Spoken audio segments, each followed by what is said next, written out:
Adam Silver, you are under surveillance. I am watching you. Every single move that you make. Please know that we better be getting a generational whistle in Game 3, or it's on. I know that you hate Philadelphia. I know you hate the Sixers. I know you hate the process, but I like this because you kind of look like Prison Mike from early episodes of The Office with your tinfoil hat. Like, yeah, great. A millennial television reference already. but We're hitting all the bases right now. we're chicken boxes. So stay woke. The Sixers got fucked, but stay tuned. This was a minor setback for a major comeback, to quote Tyrese Maxey and his live, laugh, love motivational quotes that he loves to say. Here's what I was thinking though while I was watching. You know, obviously like Maxey gets held on that inbounds, but at least like that there wasn't like a parallel to another like very bad Philadelphia sports loss hold with that play. That would have been too much to bear. Where they were on the other end of yeah. Where the foul actually was called, and it was, kind of maybe could have went either way. Yeah, no, in a major game, I can't imagine something like that happening. And many people have been asking me, on a scale of 1 to New York deserved 9/11, how mad are you? And right now, I would say probably like, I don't know, maybe like a 5. Last night, I was more distraught than upset over this game. I honestly was just, like I said, in complete shock that it actually happened. But I don't know what to say anymore. It's like a CIA. It's like they're designed to torture the fans. Like, I love the tinfoil hat with this, by the way. You're anyone who's listening on audio, you're missing a lot by not watching a YouTube of this, of Trill and his tinfoil hat he's quickly made, talking about the CIA's impact on this Philadelphia 76ers fan base. It's like every time I think that there is something that couldn't happen that would make me more further removed from the team emotionally, it's just another thing on top of what it's like. Okay, we really, like, obviously people ask me like where this ranks among the Sixers losses in terms of, like, especially during the Embiid era, like how bad was this one? I mean, this was up there. The reason why the Raptors and the Celtics losses they don't sting quite as much to me, even though like the Kawhi shot was obviously devastating. Game 6 last year against the Celtics was heartbreaking when they just couldn't hit a fucking shot down the stretch of that game and could have easily won and went to the Eastern Conference Finals, all that shit. The reason why it's harder to lose the Knicks and the Hawks games to me is because I do genuinely feel like the Sixers are the more talented team. It doesn't mean that they're necessarily the better team, because I think that the Knicks 3 through 10 is just way better than the Sixers 3 through 10. Like, I think obviously Brunson has been absolute dog shit in this series. He is shooting like 26% from the field, and the Knicks have beat them on pure hustle plays. And like I said, it's pure hustle. It's, look, a little bit of the reffing, sure, but like that happens. You can't control that. And then it's just very like bullshit. Josh Hart makes 4 threes and a half after not making 4 threes in a single game all year. In the first 2 games of this series, he's made 4 threes in both games. There's just certain things that you can't really get too worked up about. But at this point, it's like Joel looks like a shell of himself. Like, he could barely run up and down the court last night, especially in the second half when he was looking more gassed. And that's part of the, one of his major flaws is that he's never been able to, obviously avoid injury to the point where he can stay in shape. And then physically, he just is not the same guy. And having said all that, during the Joel and Maxey minutes in this series, they have been winning them, and they should be. It's just when one of those guys is off the court that they're not able to sustain any sort of regular offense and any form of just being a normal team. Whereas the Knicks have a ton of depth. The Knicks have a ton of role players that have like random games like Bojan Bogdanovic last night where he just hits major threes. They have, guys that are going to beat you on the margins. They're going to beat you on the boards. They're going to get to loose balls. And the Sixers right now, it felt like this Sixers team made sense around Joel. And I think when he was playing at his peak in January, they made a lot more sense. Now that he is not physically the same, even with Maxey playing some of the best ball of his career, they just don't have enough. Like they could, to be fair, they could come back and win this series, even if I think that's a long shot. But they're dead on arrival if they play the Bucks in the second round at this point, especially if Giannis comes back, because they're not going to be able to sustain a month or two of Joel being able to not be, peak Joel. Like they need December Joel to win series against real good playoff opponents. And, it is unfortunate that it has happened again, but I mean, I've been saying, I think the Knicks are the new Miami Heat. They got some devil magic, dude. Like they really it's shocking. And we got Caleb Martin again. Yeah. They posted the photo of Caleb Martin. Josh Hart has been owning me all series, even though he didn't make any threes in the second half last night. And I'm kind of exhausted. I'm sick of half of the team right now.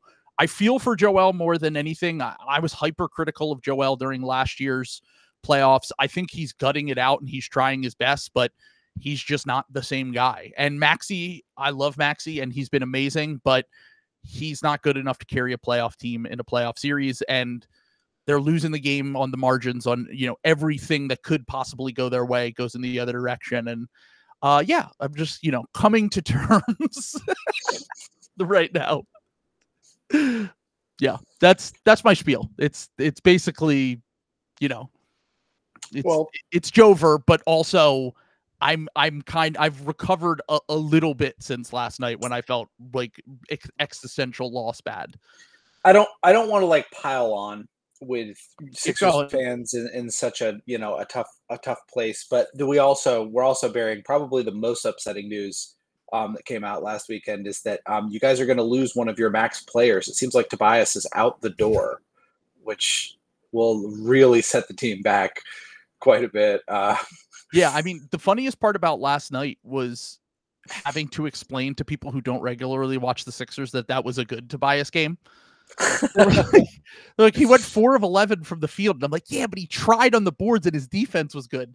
I'm like, you don't understand. My expectation for Tobias is don't be the worst player on the court. And Buddy Hield has taken that baton, and he's awful. Dude, he was jumping out when you hopped off that stream the other night. That was like my takeaway. It was like, holy shit, Buddy Hield is bad. Dude, just from that half, I watched. Yeah. I want to give a little bit of the benefit of the doubt to the fact that we never saw Buddy Hield in a playoff setting, so how could you know that he was this bad in a playoff setting? Right. But basically when we came out of that trade, it felt like they got one of the better players at the deadline because there weren't very many good players outside of OG Anunoby and Siakam traded. But the reality is just he can't. I basically describe it as like, what if Tobias was smaller and also somehow slower? Like, he doesn't make quick decisions. He can't dribble. Like, it's Dante DiVincenzo gets into his handle and it's like he panics and makes horrible decisions. He doesn't, even though he's like an all-time level shooter, he's not a quick release kind of unconscious, just will shoot like, it's no one's business. He overthinks things a lot. I literally think like the lights are too bright for him in this situation. And everyone was calling me Jim Park on the stream last night because as anyone who doesn't know who Jim Park is, Jim Park will regularly say that the difference between the Warriors being contenders and being the 10 seed and losing in the play-in is that, is that that Trace Jackson Davis didn't play enough, which is obviously an absurd statement. But I was saying last night during the stream, I was like, it's not that playing Campaign over Buddy Hield would make a difference. It's that Campaign can dribble a basketball and Buddy Hield literally cannot dribble a basketball against a team that can apply ball pressure, and he's missing all his shots and he's not a good defender. So I'm like, taking him out of the game and replacing him with literally anyone who can dribble a basketball, who can shoot a basketball, is going to be an improvement over whatever he's giving you. He's been the worst player in this series by a mile. But then again, he plays like 10 minutes a game. Like it really should not be that should not be what's determining whether they're down 0-2 or not. But the margins are so thin on this series so far. That's what I was just going to say. I mean, we're talking about 2 1-possession games. Like, that's kind of the difference, and I don't know, like, I don't think like Nurse like has to play this guy. You know what I'm saying? Like, you guys have like, I mean, I agree with you, what you said earlier, that like the Knicks are probably deeper, like 3 through 10, but it's not like there's just nobody else to play. Like, Campaign is fine. And Campaign's like actually been in big games and like done some of this stuff. You have Nick Batum, you have these other guys who are, fine. I really think every time Buddy Hield is on the floor, you can't have Buddy and Tobias out there. No. Like, I'm sorry. That's just like 2 guys who are just like terrible. You know what I'm saying? Like, for as much as like Kelly Oubre and Kyle Lowry, like, obviously have their flaws. Like, they are guys who will struggle in the thing's coming off, huh? Tinfoil hat's coming off, yeah. It was hot. Yeah. All my conspiracy theories about the NBA league office right now, we're just heating up under this tinfoil hat. It's cooking your brain a little. But like those guys, like, I still like do things. You know what I'm saying? Like, you can't have 2 different guys giving you 0. You know what I'm saying? And they're just, Tobias is such a. I think what Tobias and Buddy Hield knows about them is they're just such non-threats that they are like completely disregarded, which is like, Buddy Hield, you're supposed to be a shooter. Like, you know what I'm saying? The only thing you do. Yeah. Like, what? Yeah. So I don't know. It was, that really jumped out to me though. Like, when in the game, I mostly watched game 1. I was extremely sick yesterday and didn't watch much of this game except for box score hunting and like the last 5 minutes. But that jumped out to me, like how bad Buddy Hield was. Like, it was nuts. So Buddy's been the worst player on the court. The Sixers have not been able to take advantage of some of the things that I thought they would be able to just target Bojan Bogdanovic defensively and play him off the court. They haven't been able to. He's another guy that is completely dependent on the shot falling, but hey, the shot's been falling for him in big moments for the Knicks so far in this series, and it's really swung these first 2 games. And like I said, they're winning on the fringes, they're winning on the margins. And the thing about Oubre, my thing with Oubre is like, Oubre's defense is so important to this team that they kind of can't take him off the court in the same way. And like, people were mad that Tobias played 41 minutes last night, and I get it, but like, the other options are like, everyone is on the wing is just playing terrible right now. Like, Batum's been fine, but he's old and he can't play a lot of minutes every single night anymore.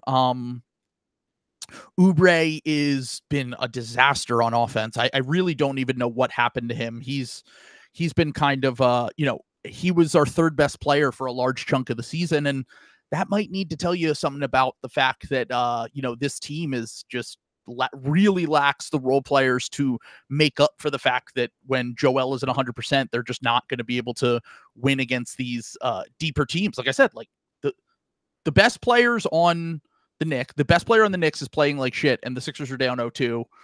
And it's frustrating. I hope that, they come out and they don't just lay an egg in game 3. I hope they at least go out with a fight. Like, there are people that are like, shut down Joel, punt on the season. That's not going to happen, dude. Like, he wants to play.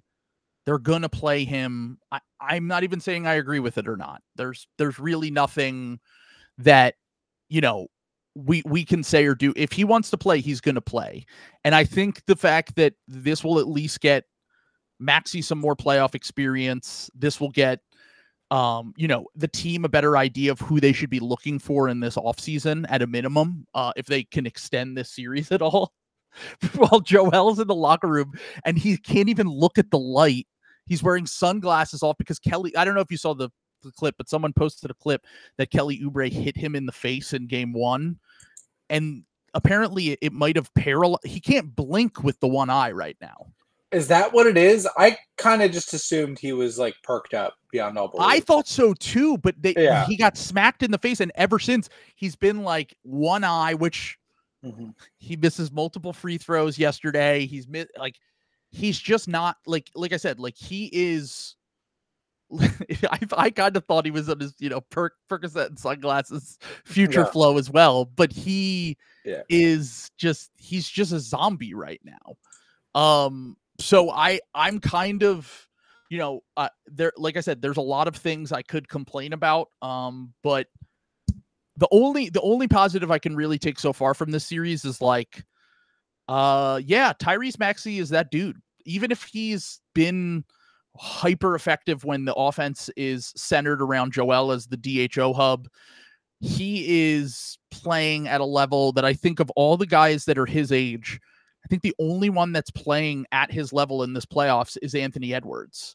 And like, I keep putting a ceiling on him and he keeps just kind of proving me wrong. Like, the Knicks have no way to deal with his speed. His playmaking was great yesterday. His defense has been better. He played through illness, and he's been a revelation. Like, I'm kind of shocked at how good he has looked against a team that I think has a great playoff defense. Like, I think the Knicks are really hard to score against. I think that they play really good team defense. They have multiple very good to elite defenders on that team. And outside of the final play of the game yesterday, Maxey was kind of doing whatever he wanted down the stretch, especially that Joel Embiid, Tyrese Maxey 2-man game. So the positives that I can take away from this is Maxey's that dude.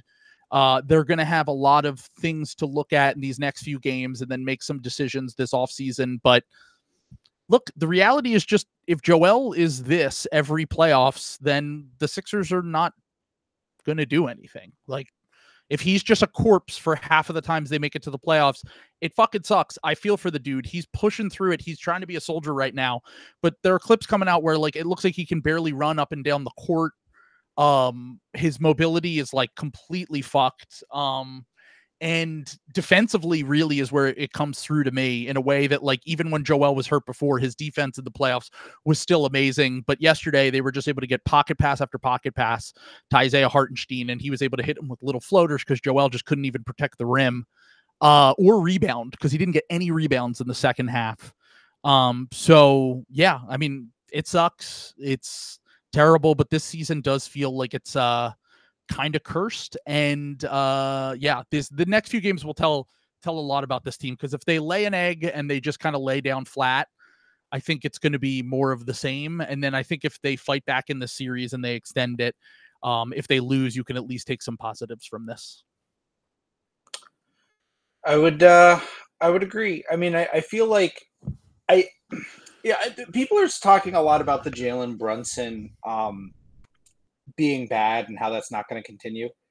That's probably going to continue. That's how the playoffs work. I'm sorry. Like, that's good defenses. Yeah, especially Nick Nurse understands that. So I don't think that's necessarily something that is a, if you're looking at another thing, if you're looking for positives as a Sixers fan, is that they do seem to have figured out how to make Brunson uncomfortable in this series. And I think that, maybe Thibodeau finds out a counterbalance to that here somewhere along the way, but usually that doesn't usually get figured out in a series. And this is kind of one of the reasons why I was so impressed with Brunson last playoffs, is because what's happening now is what I assumed to happen, because when you are a small stature guy and you have an entire defense keyed in on you, like they're going to be, but now it kind of looks like, well, maybe Cleveland just wasn't that good, and Miami was in their all-time, like, their weakest team of like the past 20 years, and they were in their all-time devil magic bag. So I don't know. Like, I don't think Brunson's bad. I want to be clear about that. I just think it's very difficult. You've got to be a truly superior caliber of player to be totally unimpacted from being the number one thing on the scouting report in playoff defenses and stuff like that. Especially when they have, like, their second best shot creator is probably Bojan Bogdanovic, or right. Sometimes Deuce McBride. Yeah. Like last night, Deuce McBride had a stretch where I was like, damn, it was one of those moments where it was just like, this is what they're getting. And look, you credit to them for playing. I mean, I hate them all, to be clear.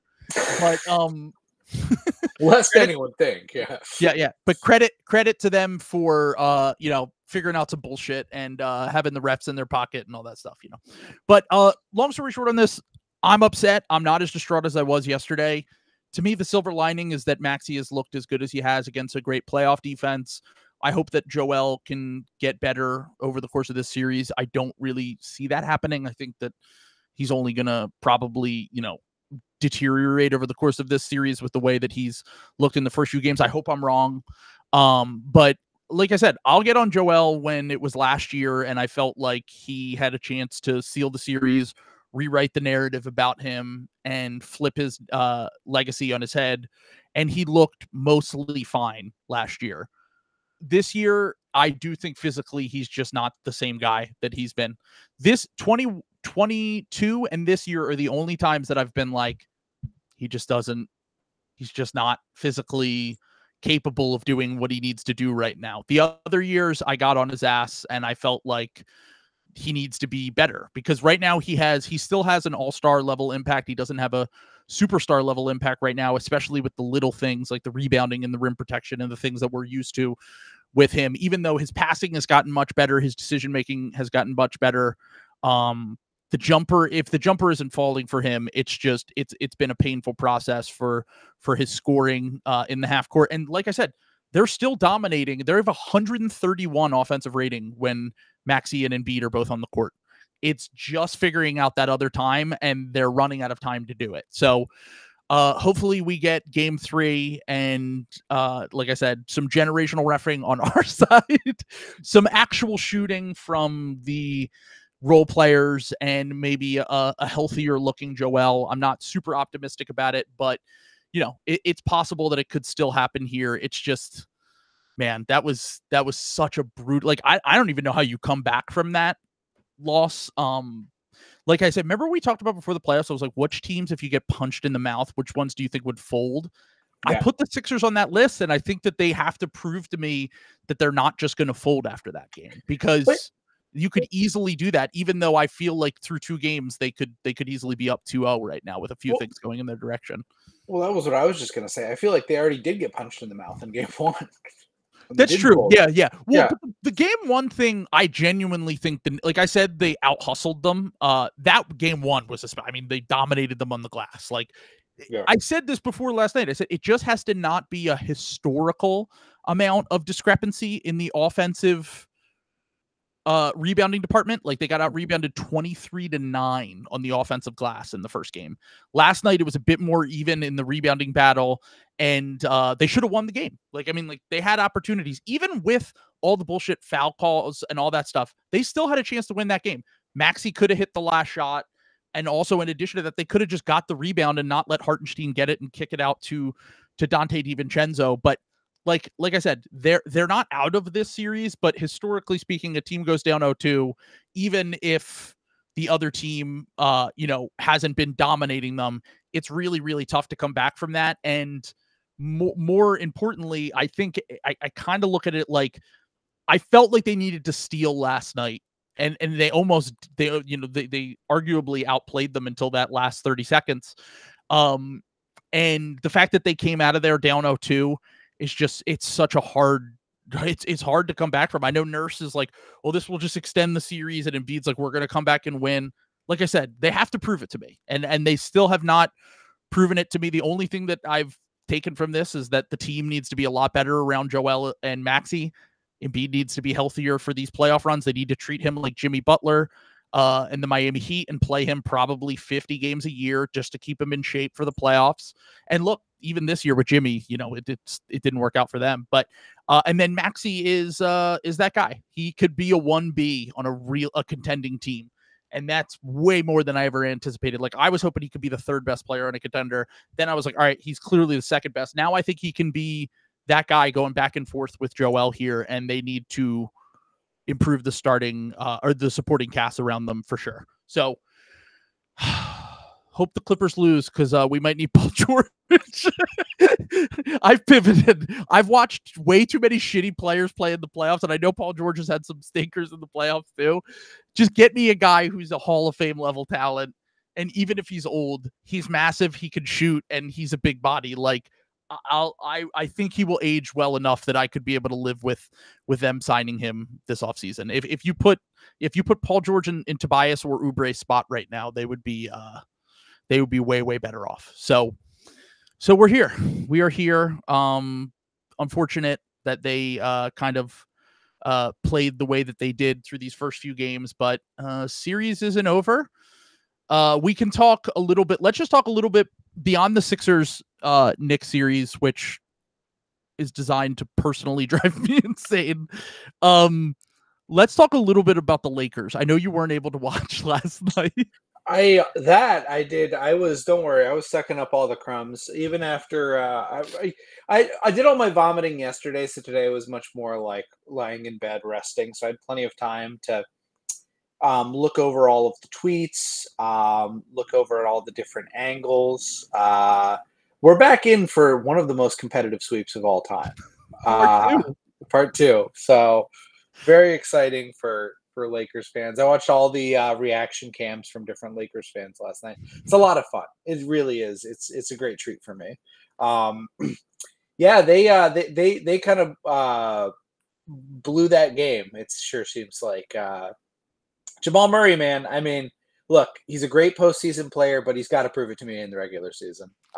Dude, this is great. It's great that he can do this when the lights are brightest, but I need to see him do this on a Wednesday night against Charlotte before I'm ready to call him, a good player. Well, it's really funny because on the broadcast last night, they were like, "Can you believe this guy's never made an All-Star team?" And I'm like, "Yeah, he's not this good in the regular season. he's never good in the regular season." I like Jamal Murray. He's a good player. He also is not better than the guys that he's going up against for the All-Star game in the regular season every single year. But it's really funny coming out of that game last night. So first off, I said on the broadcast last night, I said during my stream, I can't wait for Lakers Nuggets. I'm really excited for the Lakers to get a big lead and then have the Nuggets come back and win for the 10th straight time. That is, the Lakers were leading in that game in the third or fourth quarter, and the Nuggets came back to win and beat them.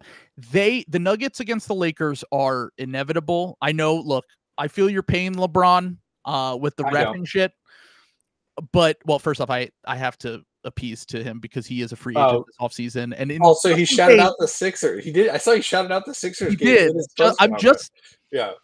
They worked out with Tyrese Maxey in the offseason. I'm just saying. LeBron, you're always welcome. We could get you an apartment in Fishtown, Rittenhouse Square, anywhere you want to. You want to live in South Jersey? We'll hook you up. Cherry Hill's got some nice spots. I'm just telling you. I feel your pain, but also they have no chance in that series in a way that it just feels so inevitable when you watch. It starts to become like what's the term I'm thinking of here, where it's almost like they're seeing into their own future and they start to panic before it even happens. The Lakers are a team that they like, especially when they go up against the Nuggets, they seemingly have their number for 2 or 3 quarters, and every single time it's just give the ball to Jokic, you'll get a positive outcome out of that play. And what they were getting away from for large stretches of that game was not giving the ball to Jokic. They were letting Jamal. It's the funny part about that game is that Jamal was self-fulfilling prophecy. There you go. That's the term. It's a self-fulfilling prophecy with the Lakers. They get way up. They're always ahead, and then they get cocky and they start running offense through Taurean Prince, and then they fumble a few possessions, and D'Lo gets cold, and they start kind of vomiting all over themselves, and then Jokic just takes complete advantage of that. The funny thing is, they were running offense through Jamal Murray a ton of that game, and he was largely terrible into the fourth quarter. He pulled a Tatum.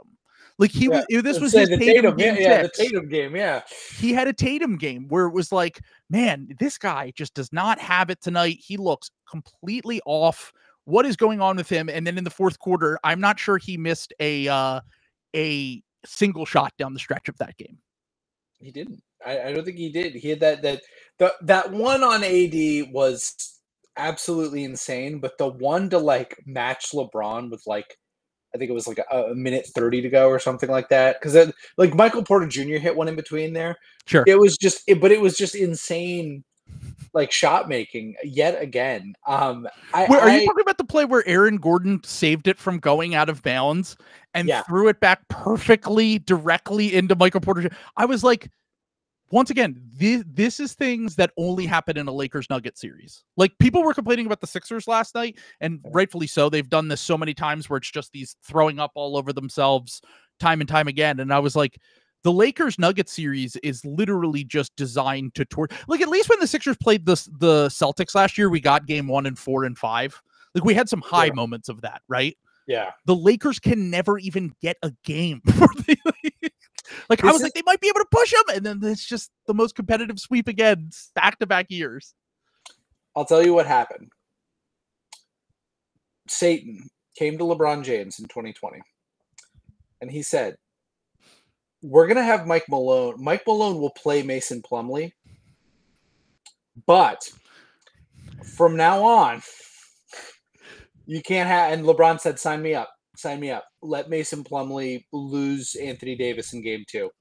And I thought you were going to say they won their title.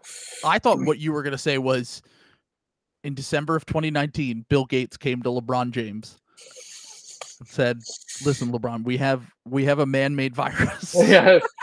Look, we're going to try to advance the New World Order, the World Economic Forum. We've all been talking about this as part of the Illuminati. LeBron, we need your sign off on this. I know the Lakers are doing really well right now. They're 5th in net rating, which of course always means a championship team, as everyone has told me. The Lakers were really good that year. They were 5th in net rating. That's so good.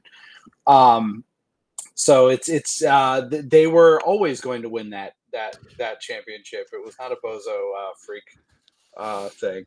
So you're still coping, but anyway. Yes. The Lakers, so they traded their soul for the 2020 bubble championship. Yep. They said, we will do a pandemic because we know that Anthony Davis won't be able to be healthy in April. That's what the Sixers need to do. I figured it out. Yeah. We just need another COVID. We need Joel healthy in the bubble like he was during 2019, but with peak Tyrese Maxey and real role players that fit around him. I figured it out. Norovirus, come on down. We can make you deadlier. Another bubble? I'm pretty sure that's what I just had. So there you go. We're all in there. I think I just had the norovirus. Let's go. We figured it out. So we have a new virus is coming through, and then Adam Silver put it in the Sphere in Las Vegas. Done. Sphere. You two, Kevin O'Connor would be ecstatic. Fuck! Wait. No, we can't put it there. James Dolan owns the Sphere. No. They'll get the home whistle there again. No. God damn it. Yeah. Kevin O'Connor. By the way, I learned today that Kevin O'Connor is a deadhead, and I was like, you're not allowed to be in the club, bud. I know Jerry Garcia said that the debt is for everyone, but I'm gonna have to draw the line there. I'm sorry, Kevin O'Connor. You're not allowed in. That's so weird because that doesn't it KOC. I would love to just psychoanalyze him for a little bit, like Mindhunter. I would love to put him in the Mindhunter contraption and just have it build a profile out of KOC. He is one of the most fascinating people, where he seems like he was a pretty relatively speaking lame but normal guy. And then got made fun of on the internet and just kept tripling down in his personality, and it grew on him like the Venom symbiote. And now he's just Elon Musk is cool. The intellectual dark web is actually based. And, he's basically normie Jordan Peterson. Yes. And it's how did that happen to you? He really does have a villain, a villain origin story for a lot of that stuff. But yeah.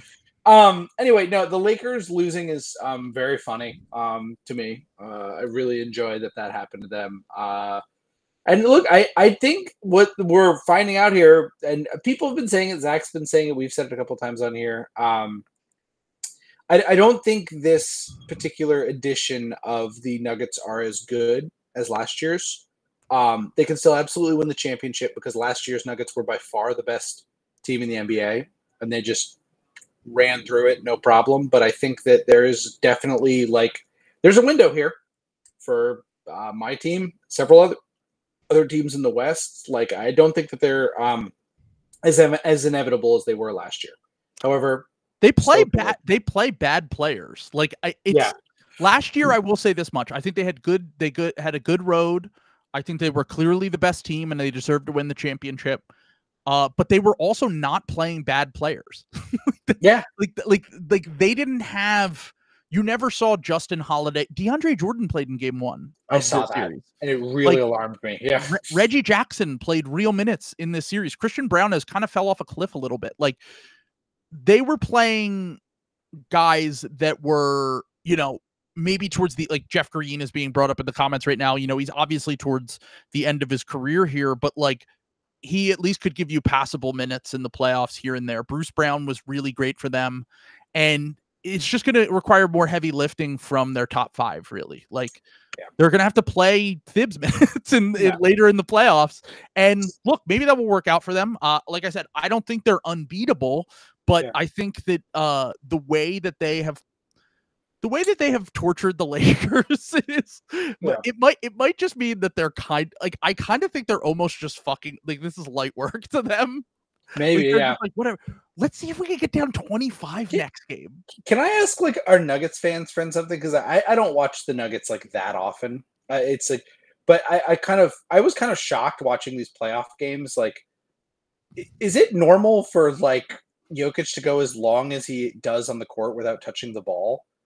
It's really bizarre to me when you have the best player in the world. Not quite the reigning MVP, but one of the best players. He'll be the MVP this year, 3rd time in 4 years. Yeah, MVP last year. But it just like Will is saying in the comments, every time he's not touching it, the offense looks terrible. And I'm like, you fucking have a one-man offense. Just give him the fucking ball. It's very weird. And having said that, he still leads the playoffs in touches.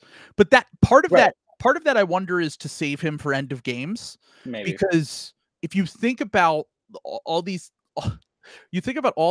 teams, and especially when they play the Lakers, it's they know that they have this impossible advantage at the end of games, which is the Jokic Murray 2-man game when it's largely centered around Jokic. And one of the things I've said, and credits to Jamal Murray for being able to go doo-doo ass for 3 quarters and then go 6 of 8 in the 4th quarter and hit the game winner. Yeah. But also, I think that Jokic strikes the fear of God into defenses in the 4th quarter, and it leads to a lot of mental mistakes that ends up with easier offense for Jamal Murray. And we saw a little bit of it, obviously not quite as effective, but the Sixers Knicks game last night, they were consistently doubling off of Maxey to go to Joel, and it was leaving Maxey wide open, and he got that huge 3 at the end of the game. And when Murray gets into a rhythm, he's pretty incredible, especially just as a pull-up jump shooter in general. But it's tough. It is tough. It's it basically, I don't really know what you're supposed to do against this starting 5, because okay, let's say you put 3 in that action. Let's say you just decide to leave someone completely open. Well, Aaron Gordon's going to get a wide open dunk, or KCP is going to get a wide open 3, or Michael Porter Jr. is going to get a wide open 3. Their half court offense at the end of games, especially when you're running that 2-man game, is just so inevitable and so impossible. And it's the reason why everyone keeps picking them to either get to the finals or win the title, because it is probably the most unstoppable action that we've had since Steph and Draymond 2-man game in the Warriors runs. It is just a play that opens up everything for everyone else, and it becomes just fucking insane. So yeah, I will say I like the Nuggets' chances in this series to sweep again. I would say, maybe the Lakers could steal 1, but it just feels inevitable that this series turns into a sweep for the 2nd straight year. And I guess we'll get into some other playoff series now, but I have to say, do we want to do any mulligans on our playoff predictions based off of one game? Because I have one major one I want to make. Okay. I did pretty well outside of Magic Cavs, and Yeah, that's they're the pretty one on I'm those two. considering. Yeah, that's the one I'm considering. Did we get any more news on Jalen Suggs? Is he done? He came back in. He came back in. Okay. Yeah, he was fine. Again, I was very sick. I just saw that. Like, I was not keeping very good track of that. Oh, Jalen Suggs toward ACL. You're like having delusions. Yeah. By the way, mm-hmm. I did just want to shout out to a very funny comment from Billy here, who, when we said that KOC was Normie Jordan Peterson, said, "Clean your Tesla, KOC." Made me laugh very hard. Gotta clean your Tesla. But yeah. Cavs Magic. It's such a weird thing because it's like I still do kind of Donovan Mitchell's owning you. Donovan Mitchell is owning me. He's. I mean, we've known he's got this in him. You know, that's the look. You run a risk whenever you pick against the team with the best player in the series. Sure. I don't know. Again, I didn't watch a lot of Game 2, so I'm doing a lot of box score stuff. But I was really alarmed by how bad Franz was in Game 1, and that might single-handedly make me swing my pick.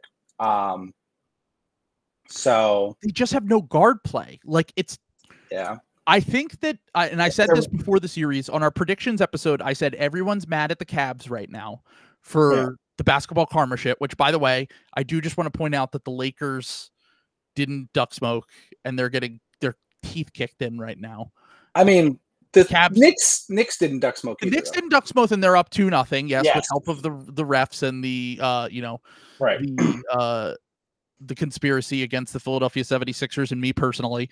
But I do think that the Cavs being up 2-0. Look, I mean, if their goal was to win a playoff series, they made the right choice because they were always going to. I mean, look, the Magic might have been able to extend this with some rat ball games, just turning them over a ton and getting out and running and turning this into more of a dogfight. But the issue is like Franz and Paolo, like Franz's shooting regression this year, the lack of guard play with and Paolo being, his first series where he's really the guy right now. And they just don't have enough creation. They don't have enough shooting. There's so much lacking on this Magic team in terms of its build. And I don't blame them for not rushing there. Like we said, who was the best player they could have got at this deadline? Yeah. Bojan Bogdanovic probably wouldn't have made a massive difference for them. He might have been somewhat playable, maybe a better version of what Joe Ingles is giving them. Buddy Hield, who has obviously been unplayable for the Sixers. Like, there really isn't anything that I think they could. Bojan maybe would have been that Bojan was the one I said first. Yeah. But there you go. But I really don't think that there was anyone that was necessary. I said this before. I think if they were in the Western Conference, they would have been what OKC was last year. They would have been a frisky play-in team that loses in the play-in, and then next year is when they really take that step forward. Yeah. Right now, it feels like they're just a year away for me. And the Cavs, even though the Cavs aren't, I probably wouldn't even put them in the top 4 teams in the East. I'd probably put them 5th. They still have, like you said, best player in the series. Jared Allen is great. Evan Mobley's hitting his threes, which I said is like. It's like that's like a fucking shotgun blast to the chest if you're playing against him, because it's like we take everything else away. You have to give something in the playoffs. When Josh Hart makes 8 threes in the first 2 games, you have to live with that. When Evan Mobley's nailing threes in this series, even though I think he's only made like 4 in the series so far, you just have to live with it. Like, you have to take you're going to have to take certain things away from teams, and you're going to have to live with the results of those guys shooting wide open shots. And so far, he's been able to make them pay. I'm a little bit skeptical about the Cavs beyond this round, but I think it's pretty obvious that this team's going to win in 4 or 5 in this series. I just think that the Magic are very young. They're very far away, and the Cavs are a much more talented and balanced team than they were last year. It's really funny because if you look at the Cavs and the Suns, they both came out of last year and they said, I said both of those teams needed a transaction cycle more than any team in the NBA, right? And the Cavs came out and they said, okay, we're going to go get role players that make sense and fit with our star players. Go get Max Strus, take a swing on George Niang and Sam Merrill, and get shooting around these guys. Hope that Isaac Okoro makes steps.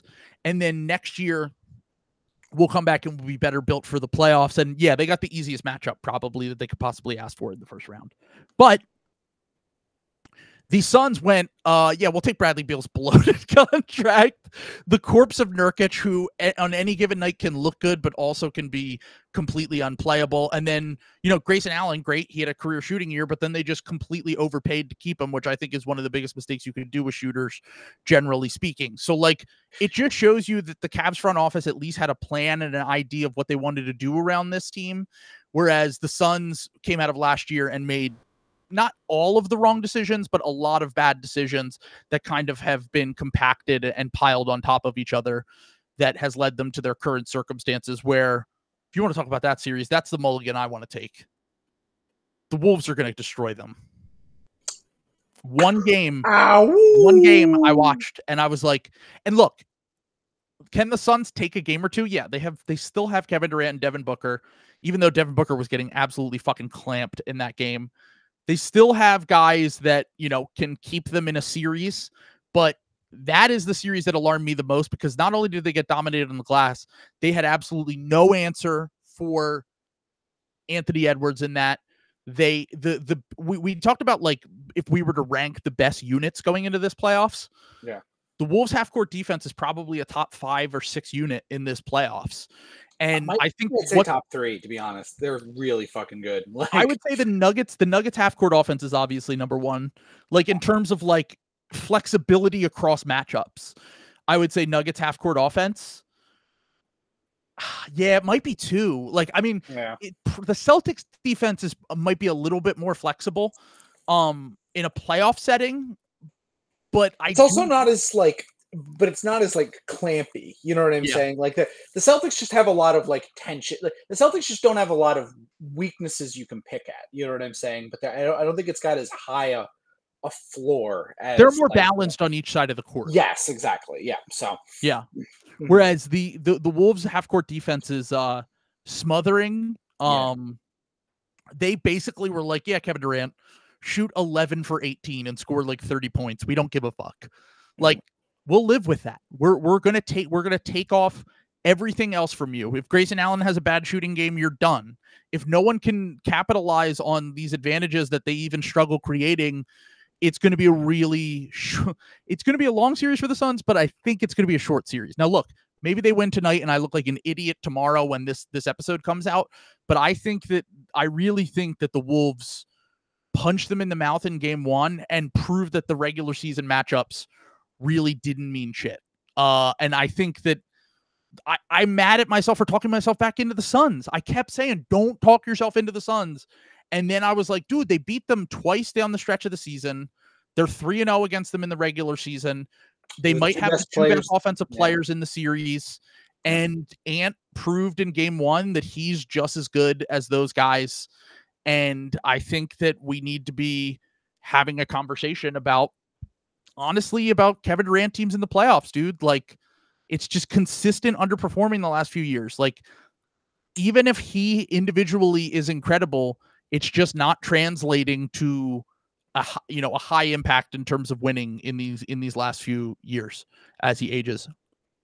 Yeah. Yeah. He's, I mean, what, it's basically been since he left the Warriors. It's been tough. What has he done in the play? I mean, he did acquit himself that first Nets year when everyone was hurt.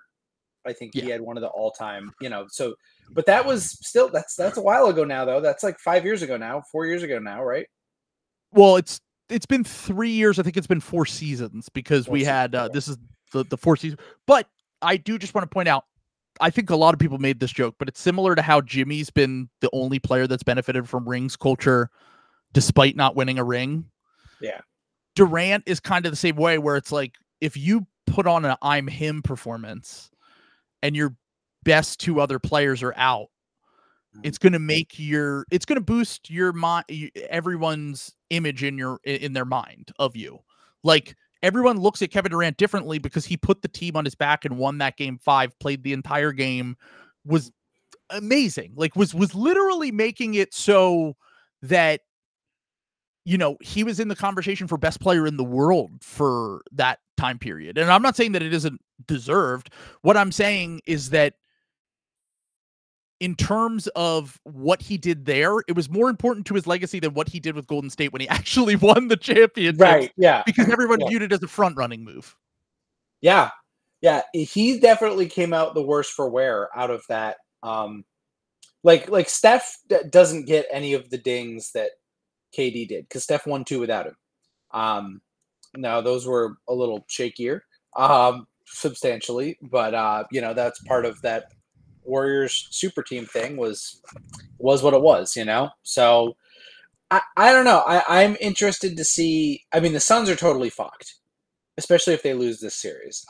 We've been over this before on the podcast. Yeah. I don't want to rehash it, but like, sure, they're in so much trouble. It is very funny that they're fucked, but I think pretty much the DeAndre Ayton trade came out in like the top 1% of outcomes, just in terms of what you're getting from Nurkic. They got Grayson Allen and Nurkic. Yeah. They got like 2 really good players for Ayton, who sucks. I wouldn't say really good, but playable players. Allen this season has been really good. Like he has been top like 5% of role players good. So, but I still am like, I mean, he's going to be bad. Yeah, he'll be bad again later. Yeah. But like 46% he shot from 3. Yeah. And his defense got a lot better after getting like dominated. Bucks fans pissing and moaning about how he got dominated by Jason Tatum and Jaylen Brown, which hey, that's kind of what happens. I'm sorry. Well, it's funny because we compared the Timberwolves to the Marcus Smart era Celtics. Yeah, and now it's like Grayson he's playing tonight. By the way, he did get hurt in game 1, but he was kind of terrible in game 1, and I could really see him struggling in this matchup. And like, it's the Wolves are just. They're so deep with talent that if Ant is just on from a jump shooting perspective in one game, and athletically, there's nothing that he can do with this guy, House. It really is like, I do think that like special athletes, guys that have like top tier athleticism, top tier touch, top tier speed, top tier whatever, always translate incredibly well to the playoffs. And Ant is the proof that if you just have this balance of size, strength, athleticism, and touch, your game is always going to go up in the playoffs. And like, yes, it's only been 1 game, but he showed it over the course of a whole series last year. And I do think that like, while we've said we think that Ant is a little bit overrated because of, it's kind of like the Jamal Murray thing a little bit in terms of like the playoffs, they rise up and their game reaches another level. So maybe they get a little bit overrated because the regular season production doesn't quite match that. But like, I'd have a hard time picking 10 guys that I'd rather have than Anthony Edwards in a playoff setting. Like, he's just physically dominating. He's so fucking his game is like built for the playoffs. Yeah. New Dwayne Wade just dropped. It's essentially something like that. Yeah. I mean, it is incredible to watch him do his thing when the shot is falling, because I can imagine they probably feel so helpless, dude. He's a more ethical Dwayne Wade because he doesn't like live at the line the same way that Dwayne Wade. He's not as grifting prone. He's also a better pull-up shooter is the thing. It's like the reason why Wade was so amazing was because literally no one could stay in front of him. He was just the craziest fucking athlete. And Ant, one of the things that I've talked about with like, we've talked a lot about it with De'Aaron Fox, and I talked about it with Maxey too. But like Maxey, De'Aaron Fox, Anthony Edwards, they're almost so unstoppable when they get going and they get downhill and they're able to get into the paint and just get all that shit, that you get frustrated when they settle for jumpers, even though they can go on stretches where they're incredible jump shooters, where like, Maxey shot 5 for 10 from 3 last night or whatever it is. And, Anthony Edwards has random games where it's just like, man, he catches a heater and he can score 12 points in 5 minutes off of these jumpers. But like, it's one of those things where it's like, there's really no counter to that, except you just got to try to make him into a playmaker. And like, even there, he's improved over time. He's not a great playmaker. I don't think that him or Maxey are great playmakers right now, but they do just enough. And that's just like when you're an unstoppable scorer, you need to just have like a passable level of playmaking, even in a playoff setting, to kind of, control a defense. And man, the Suns defense is like, They just don't. They don't have the size. No. They don't have the perimeter stoppers. They don't really. Nurkic does as much as he possibly can with his physical limitations, but it's not enough. Like they just don't have any sort of answer for whatever Minnesota's going to bring them. Like Minnesota's massive and skilled, and they'll beat you on the boards. They'll defend better than you, and they'll scrape by enough on offense to beat you over the course of a series. And that's the only mulligan out of all. Like, even with the Mavs laying an egg, I was like, that will be fine. Even with the Pacers Bucks, like, Dame scored 35 points in the first half of that fucking game. If he does that for a whole series, hats off to you. Great. I'm a little bit worried about the Pacers for sure, but I wouldn't be shocked if the Pacers come back in that series. I wouldn't be shocked if the Mavs come back in the Clipper series. I would be shocked if the Suns come back in the Wolves series after that first game. Yeah. That's the one I have the most stake in of any series that doesn't directly have one of my teams in it. Cause I would really like to see Nuggets, Wolves for no other reason, for no personal reason, no personal reasons whatsoever. I would like to see Denver play the team they have the hardest time with. Yeah, sometimes you just got to take the better team, and you got to trust that the team that has the one unit that has been elite throughout the course of the regular season. Mm-hmm. Like you've said it before, defense generally translates better to the playoffs than offense does in terms of portability. Like, it's not to say that like the peak Warriors offense didn't translate to the playoffs, or the Nuggets half court offense doesn't translate to the playoffs. It's to say that, generally speaking, if you have a top 5 defense in the regular season, it almost always translates to the playoffs outside of those Jazz Rudy Gobert teams. And I even think their defenses were passable. I just think that they weren't quite as elite. And this is the first time that Rudy's really had legit perimeter defenders. If you add that to his insane rebounding and rim protection, it's going to be tough to beat them. If even in a game where the Suns might feel like they have the talent advantage because of their shot creators. Like, I just don't really think that it will really matter over the course of this series. So it's so funny that they, like, the Gobert trade is still a bad trade, by the way, but it's insane that it's worked out this way. It's like very funny. I saw someone lay it out, and they were like, the only reason you should feel good about it from a Jazz perspective right now is because of the turmoil with the Timberwolves ownership. Yeah. Where, like, maybe they just have to make cost-cutting moves. Yeah. And if they're not able to get off Cat easily, which I think would be because you have the Cat replacement in Naz Reid, even though Cat might end up being important to them at some point in this playoff run. He gives them a higher ceiling. He also gives them a lower floor, but he gives them a higher ceiling. Like, if you have championship aspirations, you probably are going to need to keep Cat. Yeah, and if that is the case, look, an aging Rudy Gobert, Anthony Edwards, Nickeil Alexander-Walker, Jaden McDaniels, that's great. But if you have no draft picks coming down the pipeline, it is tough to make that a sustainable winner. Honestly, I should throw Naz Reid in there because he's only 23, 24. He's young. So that, like, they do have a nice young core around Ant, and if they're able to keep Cat somehow, I would feel worse about those draft picks if I'm the Jazz. But you just got to hope that one of these years. But I mean, I don't want to overreact too much because I did this last year with Devin Booker. But, like, Ant is 22. Ant is 22 years old. And right now, like I said, I don't know if there's 10 guys I'd take over him in the playoffs. And if that's the case, what's to stop him from being a top 5 or 6 player a few years from now, even in the regular season? And then if you're looking at that trade, you go, well, we have a top 5 or 6 player. It's the point that Bontemps keeps bringing up. He's like, when the Cavs and the Wolves made those trades with the Jazz guys, they made a bet that their guys were going to grow into superstars, Evan Mobley and Anthony Edwards. Anthony Edwards is very obviously growing into a superstar. Yeah. And Evan Mobley, while he's still a really good player, is not growing into that. And if I'm looking at it from the Jazz perspective, I'm probably feeling a little bit better, especially with Donovan Mitchell potentially wanting out, about those Cavs picks than I am about those Wolves picks. Yeah. Yeah. I think so. There's, especially just because the thing that really screws the Cavs over is that there's the looming threat of Donovan Mitchell like immediately leaving.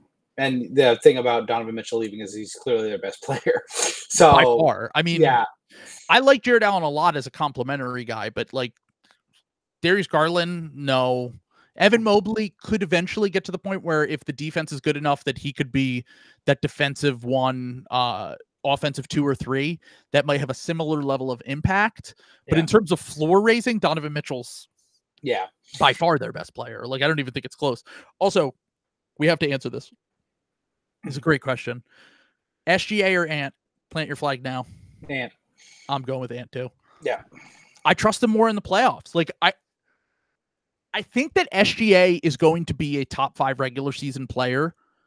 Yes. I think there are defenders that he's going to struggle with in the playoffs. Yes. And I think that we've seen that with this Pelicans matchup, that he is going to be a guy that when Herb Jones and these longer, bigger defenders are on him in a playoff matchup, are going to give him issues in a way that I think that Ant's biggest problem is that he beats himself sometimes. Ant's biggest problem is that he just is like, I'm the fucking man and I'm going to take over this game. And he can kind of go insane and go like 6 for 24 or whatever. Whereas SGA has just a bit more of physical limitations in terms of creating 1 versus 1 against set defenses. And I think if a team game plans, it's a little bit easier to stop a guy like SGA, despite being an elite mid-range shooter, despite being a crazy flexible athlete, as opposed to just like a fucking bullet train force with Anthony Edwards. And charisma too. I don't know. Ant, like people talk about aura, like Ant has aura too. Like, which I genuinely think is like, you can't underestimate that in like, there's different types of aura. You've got Jokic's I don't give a fuck aura. You've got, you've got Giannis's sex maniac aura. There's all sorts of different auras you can have as a player. You have Joel Embiid's I hate the French aura. Yeah, there you go. So there's all sorts of different auras. Ant just is cool. Like, I'm sorry, like Ant rocks, and SGA. I don't know, like it seems like this whole season has been, and it's hard because I've been a huge SGA guy going back like 5 years. We both have, like, on this podcast, like when he was like. I used to be annoyed by when nerds talked about him early. I was like, okay, like after his rookie year, I was like, shut up. And then he just owned me, and I was like, oh no, this guy rules. Yeah, and now he's good, but like I think the SGA stuff has gotten like a little bit out of hand. He had a great season last year. He definitely should have gotten MVP votes.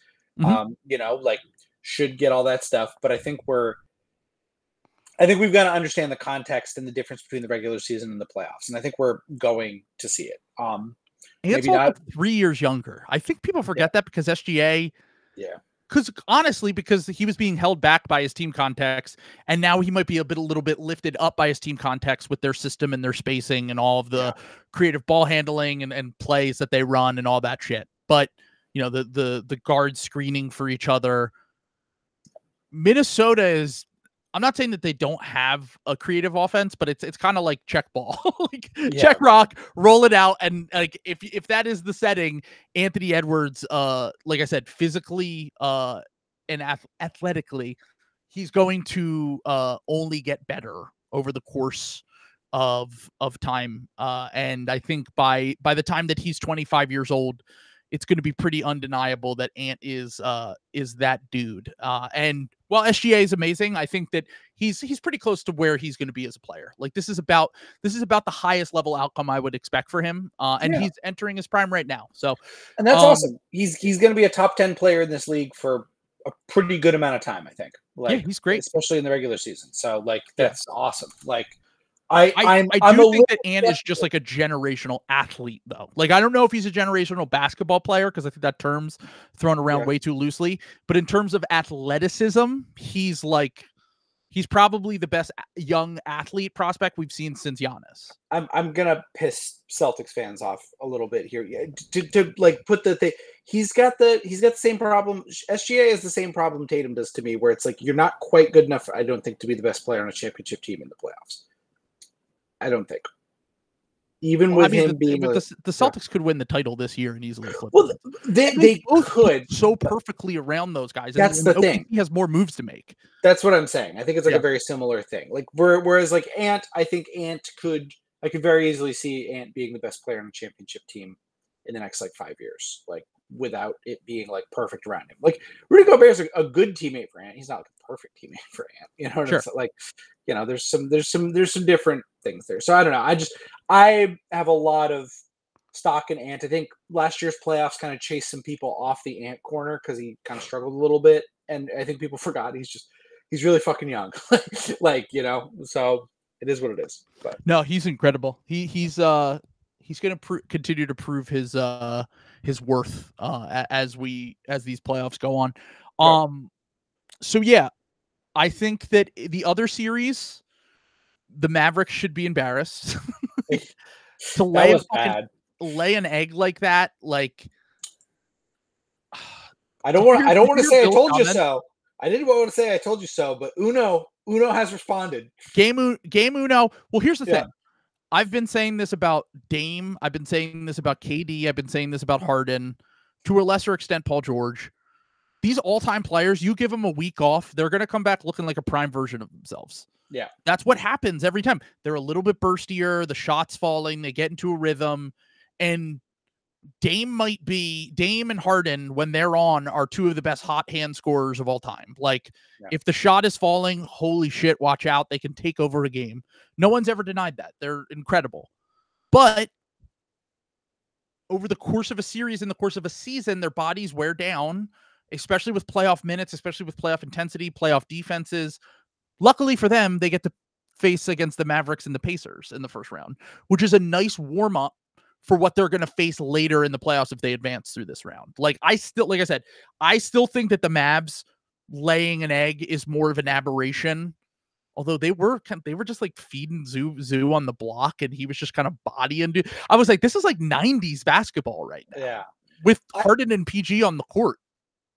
I was like trying to watch that one at the gym. Like they wouldn't change. I asked the gym to change the Fox News because like all the like treadmill are like on the one half of the gym. All the like the treadmills and the recumbent bikes and stuff are on like the news side, and the sports side is all like the weightlifting shit that I don't do, obviously.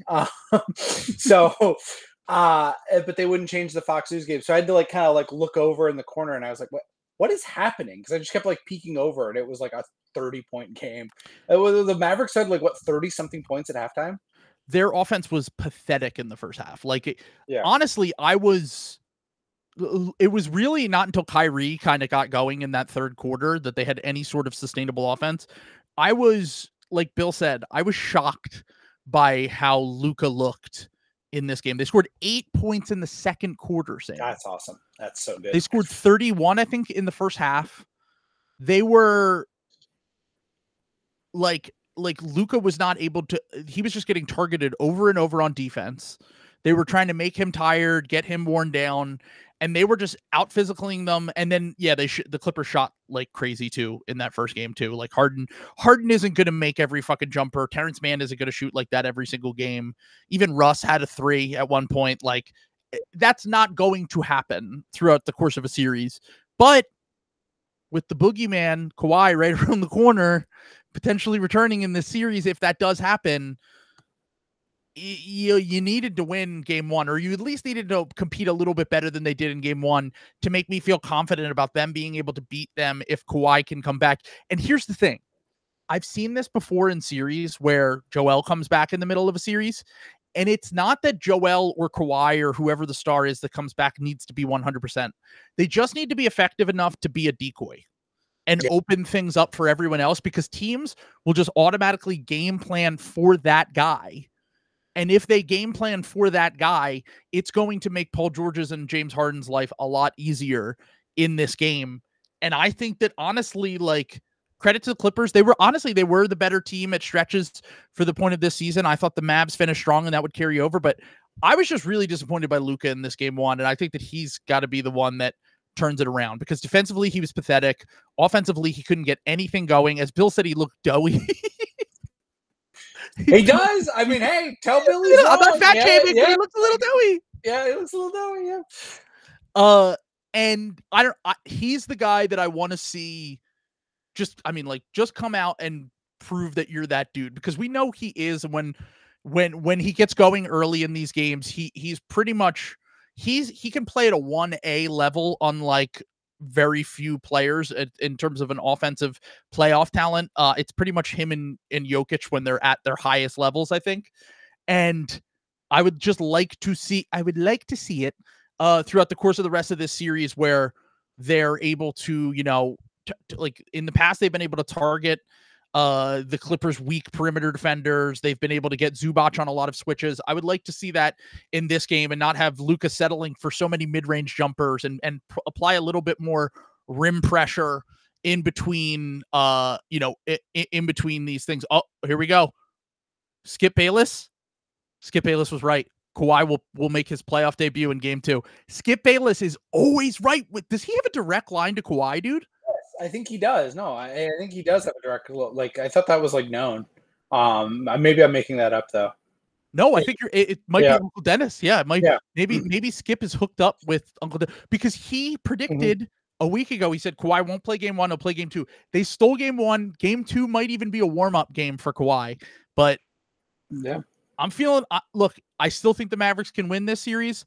I'm feeling a lot better about the Clippers' chances, though, in general, coming out of that. Stealing game 1, having Kawhi come back, things are falling into place for the Clippers to make it to the conference finals. That's true. They got to win this series, though. They got to win this series. Sure. Yeah, I would say that. Yes, obviously. But I'm just saying, like, it would be very Clippers to like look past just because you won game 1 without Kawhi. The wheels can come off for the Clippers in a hurry. They are one of these franchises that this stuff happens, and there is no. I don't care that he ate shit in game 1. Luka is like the number 1 opposing star you do not want to do that against. He's gone down 0-2 twice in his career and forced a game 7 both times, I think. Yeah. So it's kind of like it's still like it's zombie shit, where you just gotta shoot them in the head and make sure that they are dead before you leave, because they forced game 7 in they went up 2-0 in 2021. But they went down 0-2 to the Suns, I believe, and then they came back and won that series. So absolutely. And maybe Luka, but I kind of think Luka looked out of shape in that game. Like, they had a week off in between. And like I said, all the old dudes who benefit from having that week off, guys that kind of don't take shit seriously, sometimes can get out of shape over the course of the week. And then I don't know, like Luka's got to do something in game 2, because that series, the rope can really fucking get away from you quickly in that. Look, Harden still the Harden pendulum swing is going to come at some point. Yes. He had that great game 1. He dedicated it to Kylie. We all saw it. This next game though, there's going to be some stinkers coming up here. Like, from him. Kawhi is going to happen. I still think it's a long series. I picked the Clippers in 7 before this. I still feel like it's Clippers in 7. I think it's good that Clippers won one of these home games, because I think if they were going on the road 0-2, they'd be dead. Yeah. But I mean, we will see. I expect the Mavs to hit back at least a little bit here, but I just don't trust. These are two teams that are total opposites. Just in terms, this is kind of. I know that like the Clippers have beat the Mavericks before, but this has the feeling of like Lakers Nuggets to me, where it's like, if you stop taking the Mavericks seriously as an opponent, it could really backfire. Like, that's what will lose the Clippers this series, because the Clippers are one of these teams that kind of gets high on their own supply and is like, oh, we're a championship team. We don't have to do like all this whack shit. They don't put in the work. Yeah. I'm just saying, like, I'll believe that series is over when it's over. I don't trust. I think that series is going 7, kind of no matter what. So, but we'll see. Okay, so just last thoughts on Clippers Mavs. Yeah. I think that the thing about this series, and the thing that I might have overlooked in terms of like, I still feel fine about the Pacers and the Mavericks' chances of coming back, even if it's obviously going to be an uphill battle. The one thing that I talked about with the Clippers is like, they really lack interior size, and they lack like just general size in terms of rebounding and on the wings, because Kawhi and Paul George haven't really given a shit in the regular season, especially on the defensive end.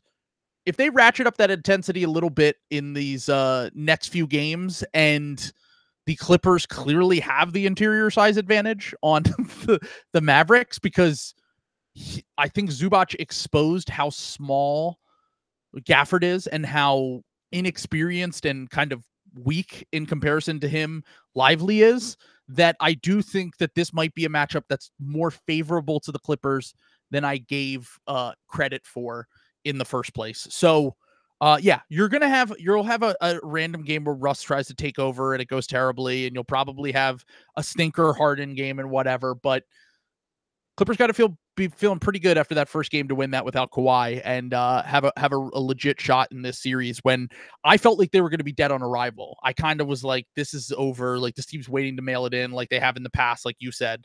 But I could definitely see them easily winning that. So, can I read you something real quick? Sure.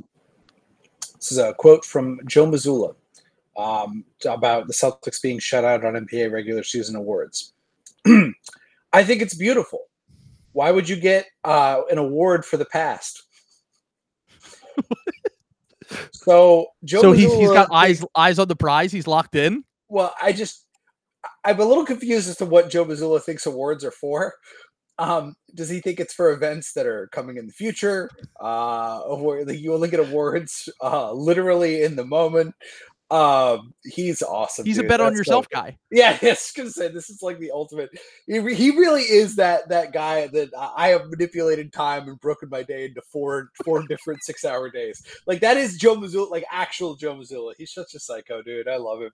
Yeah. I'm glad he's like turned himself into like a good coach this year, because now it's a lot more funny to me when he just is an insane person like this. So Joe Mazzulla needs to be investigated and banned for life from the NBA, just like Jonte Porter is what I'm trying to say here, for betting on himself.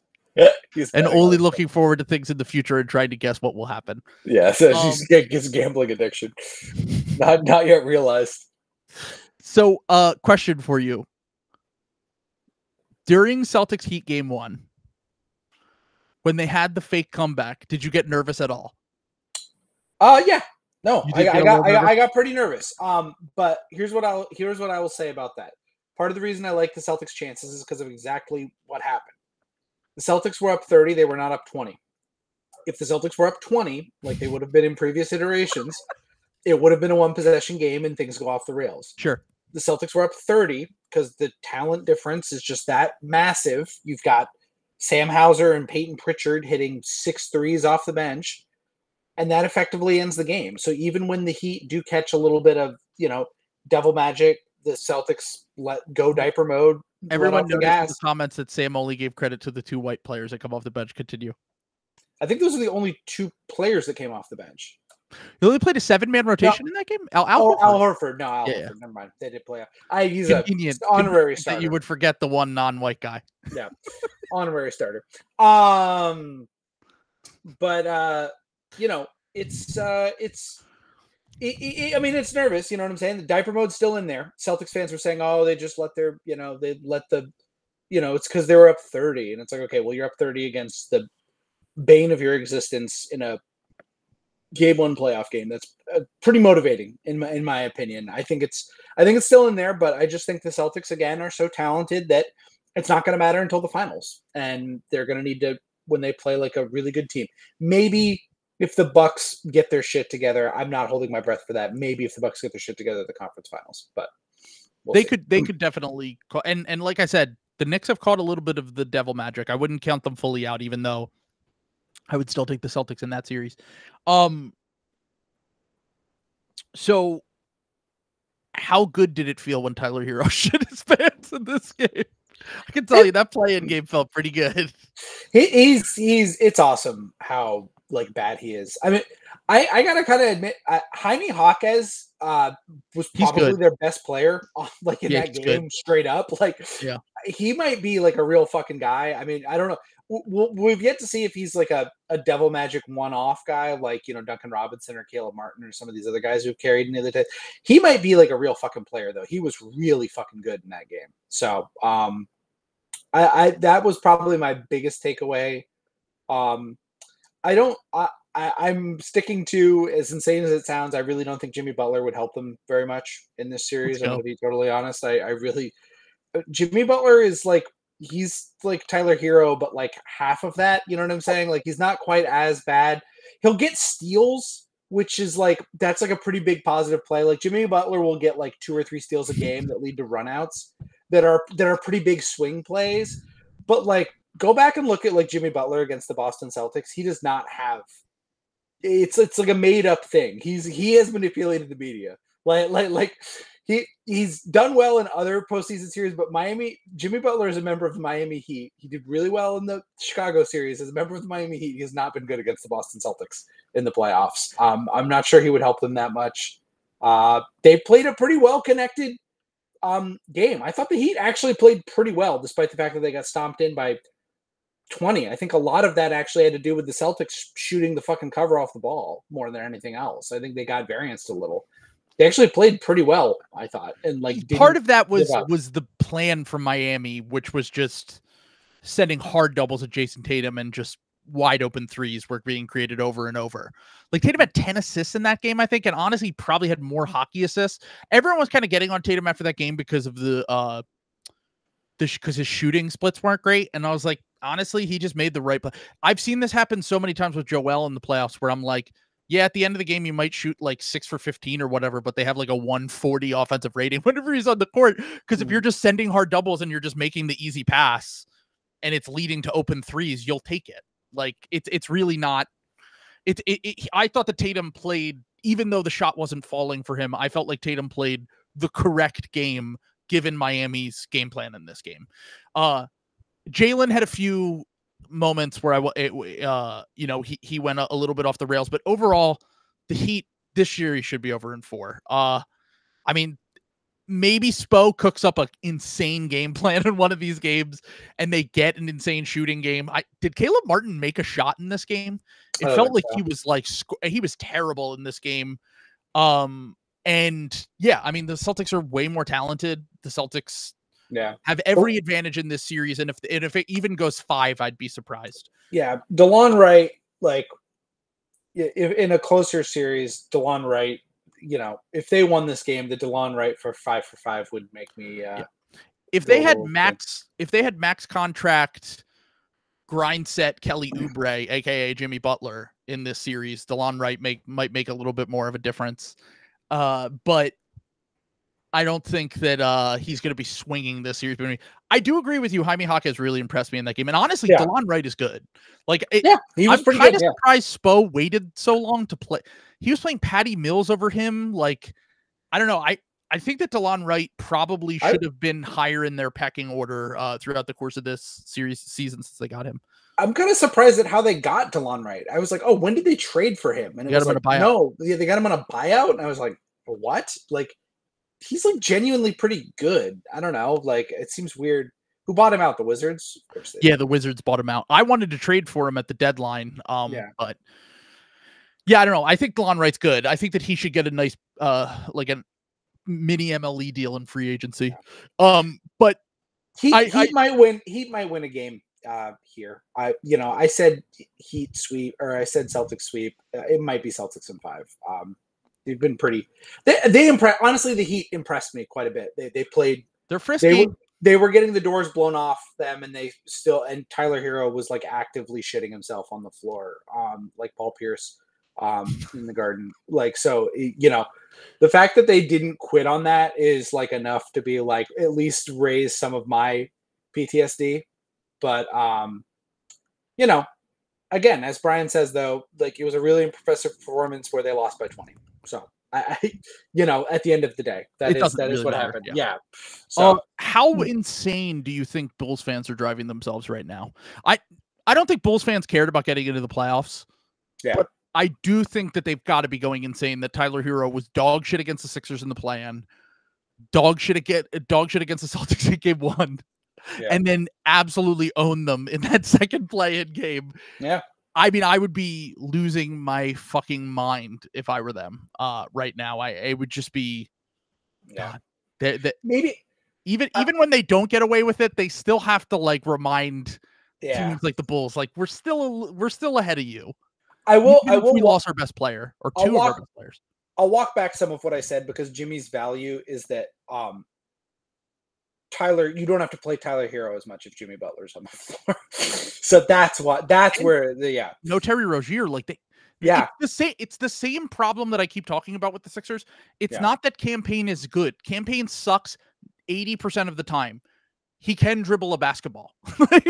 Like he has a skill set that very few players on the Sixers have. And that's the Tyler Hero. Like the only reason Tyler Hero has to play for the Heat is because he's one of 2 players on that team that can realistically create offense, even if it's bad offense. Like him and Jaime Jaquez are really the only ones you could just throw the rock to and expect them to create their own shot out of it. And like occasionally Bam will have a game where the jumper's falling and he looks like that. But in general, they clearly don't really trust Bam to be a hub in the same way that they do with some of the perimeter guys. So we'll see. We'll see. He hit a 3 in that game, by the way. Bam. Yeah, he did. Yep. We'll see. We'll see. Right now, the Sam panic meter is we're at like 2. I still feel pretty good. If you want to check in with me later this week, we might be creeping up to a 6 or something if something goes wrong. But for now, I maintain my that the Celtics should sweep maybe 5. I'm maintaining that. So let's go. We'll all right. Predictions for tonight's games. We have Timberwolves, Suns, Pacers, Bucks, and Mavs, Clippers. Let's go Timberwolves. Still no Giannis, right? Still no Giannis. No, I think Giannis is going to be out for this series. Oh, wow. Really? It's that long? That might change things. Maybe halfway through the series he comes back, but there haven't really. He's been working out, but like I said, these cap things can be 3, 4, sometimes 5 weeks. All right, I'll say. So I'm definitely Wolves for sure. That's definitely one. I'm gonna say Milwaukee does it again. I'm gonna say Milwaukee goes up 2-0, and I'm gonna say Dallas evens the series tonight. So even without, let's just last thing on the Pacers Bucks because we didn't talk about that at all. Yeah. Even without Giannis, it is shocking how many more offensive creators and guys you feel like you can trust on Milwaukee. And the thing that I thought was going to be the tactical advantage that the Pacers had was, Tyrese Halliburton has absolutely gone off on the Bucks every time they played this year. The large majority of those games were earlier in the season. And I don't know if it's the hamstring. I don't know if it's the shock of playing in the playoffs for the first time, or if it's just he's going to be a playoff dropper. But Tyrese Halliburton, the way that he was playing in that game, I said it on Twitter, it was like he was playing like a washed veteran point guard. Like he was driving to the basket and immediately looking to kick somewhere. He wasn't looking to be aggressive as a scorer. I think it's something we've talked about with him where it's like he might struggle in isolation in the playoffs. He might struggle to generate his own offense in the playoffs. And I think they need to have a much better game plan to get him involved as a scorer because Pascal Siakam's a good player. He ain't winning you a playoff series if he's your leading scorer in this. So you can't have a wash Chris Paul, Kyle Lowry stat line from Halliburton if you want to win this game, if you want to win this series. He needs to step it up. And honestly, all their role players, Ben Shepherd was not very good in this game. Aaron Nesmith. It was the first playoff game for so many guys. TJ McConnell, they just completely left him wide open from 3. They really need to figure out a way to make some of these dudes playable because it gets ugly quick. Especially if Halliburton isn't just taking over the game with jump shooting like he was earlier in the season. So at least they can sleep easy at night knowing that Buddy Hield would have also shit his pants.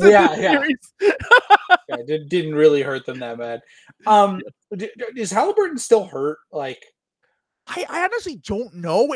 He looks fine now. Like he looks okay to me, but I'm also like, I'm also like, he kind of played into their hands in the first game. Like they wanted to make him make passes and have them have the other guys on the team beat him, and like that's just something that I feel like can't happen when you're going up against the Bucks perimeter defense. Yeah. Like even if it's better with a level of intensity and like maybe Pat Bev gives them a little bit of toughness or whatever, they should not be getting run off the court by the Bucks in this series.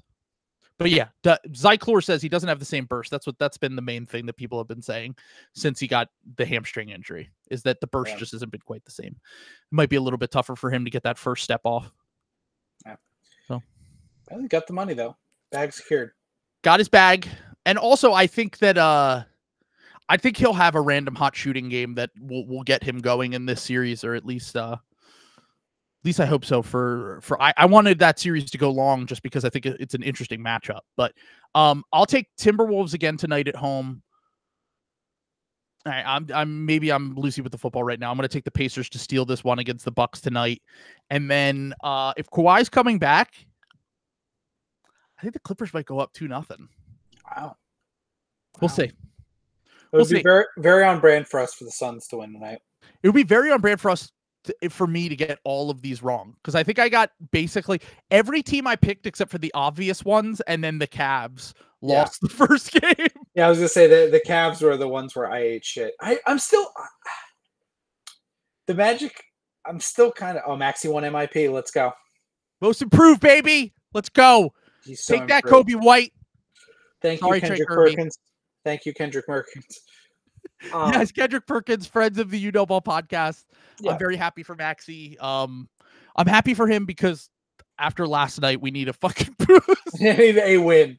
We need a win, baby. I'm leaving here with something. Yeah. Let's go. Denzel. Yeah. Next year, by the way, we can now address it. Next year, we can now that Maxey has officially won Most Improved, we can revisit this award in a year and talk about why it needs to be changed to award guys like Kobe White. But for now, it's fine. It's good. Let's get it. It's good. One more thing. I still don't know, like, because we were saying I never made my decision about my mulligan if I wanted to. Did we make any official mulligans? My one mulligan I'm taking is Wolves Suns. I'm taking you're switching to Wolves. Okay. Yeah, I'll stay with my other picks even if I don't feel great about the Pacers and Clippers. I'm really on the fence about Cavs Magic because, like, I'm still like, oh, dude, the Cavs are winning that series. Come on. The Magic. That's what I'm saying. Like, it looks like the Cavs are running them out of the gym every night, but then I just keep like looking back to like the Magic are like. They're shooting bad and they're shooting like horrendous. Like they shot like 23 and 27% from three in the first two games. Not even 30. Not even 30%. They're a bad shooting team though. Like I get it. Shooting gets harder in the playoffs because I get it. But like they were like a 33% shooting team, so they should be like a 30% shooting team, and they're a 25% shooting team. I don't know. I'm going to stick to my guns. I'm not going to take my Magic audible. Also, Will say it in the comments. Sam, admit you were wrong. It won't kill you. One time. No. Nope. I'm going down with the Magic ship. I'm going down with the Magic ship. I'm going down on the DeVos yacht. Franz has a plan for me. Fraud Wagner family yacht, baby. We left Fraud Wagner in Ohio. Franz is coming to play in Florida. Are we sure? House, are we sure? Are we sure he's the best Wagner brother? I'm not. They need to play Mo more. Mo fucking cooked the Sixers a few weeks ago, and I was like, where did this come from? Mo's kind of always cooked the Celtics too. I've always like kind of like he played for the Celtics, and I think he's like got superpowers on the Magic. Like he's been pretty. He's a good playoff player because he's kind of instigatory, you know what I'm saying? And like he's like not scared. Oh, shit. Yeah, like you need a guy like that. So yeah. I mean, just generally speaking, you know, MAGA guys aren't afraid of the moment. So Will said the Axis Towers of Franz and Paula. You need to trade for Rui. I know. There you go. Get Rui. Let's go. Oh my God. That'd be awesome. All right. Will, I hope you're riding high over No Dunks talking about your Tobias Harris tweet. If you guys missed it, Will had a tweet about how many Tobias Harrises there are in the world, and in this league of ours, and it was really funny. But yeah, let's wrap it up for tonight. I'm sure everything we talked about will be irrelevant the next time we record. So see you later this week. If you want access to that episode, sign up for the Uniball Patreon. We will be recording on Thursday or Friday, probably Friday of this week. Also, you can get access to all of the streams that we record on playback.